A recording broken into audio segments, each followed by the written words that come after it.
Hello, and welcome to this new video series where we gain insights into research from Imperial's British Heart Foundation Centre of Research Excellence. I'm joined today with Dr Michela Noseda and Dr Sam Barnett.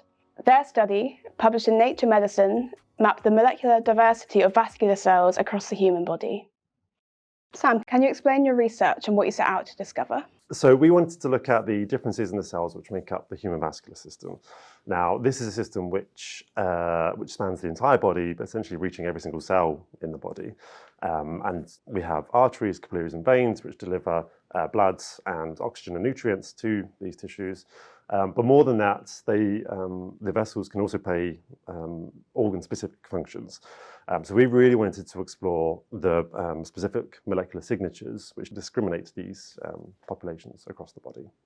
So in this study, we use a technique called single-cell transcriptomics, whereby we can take a piece of tissue, break it down into individual cells, and look at the molecular signatures within each of those individual cells. Now, what that gives us is an idea of the identity of those cells, and actually that we can make inferences about the functions of those cells as well. What are the key findings and why are they important? In this study, we have focused on the human vasculature. We studied 19 organs and tissues, and what we identified is 42 specific signatures of vascular cells. So this really indicates how complex and heterogeneous are the cells of the blood vessels. We can now identify existing drugs and see how they target specific vascular cells and vascular beds.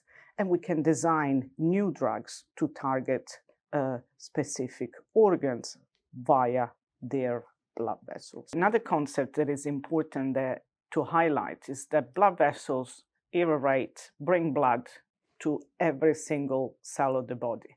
So blood vessels end up being impacted and being involved in the pathogenesis of basically every disease. If we think to cancer, cancer grows thanks to the growth of blood vessel, Alzheimer's disease, diabetes, so many systemic metabolic diseases will involve also the blood vessels. We have created an initial reference atlas from healthy individuals that can be used to compare and understand what changes in disease. So what could this mean for developing new treatments in the future? So knowing the specific identities of these vascular cells and the signatures that they have in disease means that we can target vital circulation. We can use drugs to target those cells specifically and help either slow or stop the pathogenesis of disease. This atlas that we have assembled is the first step.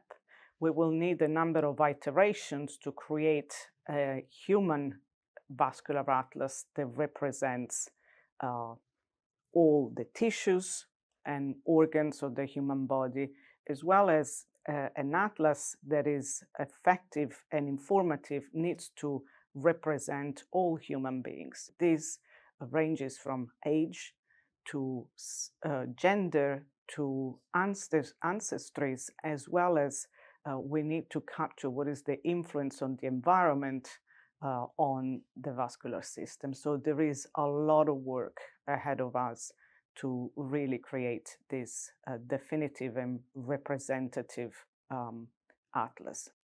This work was really made possible by an ongoing collaboration with Professor Sarah Teichmann's team at the University of Cambridge. They were formerly at the Wellcome Sanger Institute. And there are two members of her team, Anna Maria and Ling. So it's really great to have their expertise on board. So how has the centre supported your research? Well, the centre has been fundamental to foster really the interactions with other scientists. For example, Professor Anna Randi, who's a co-author in this study, was a co-supervisor of Sam PhD and really helped us with interpretation of data and bringing the study forward.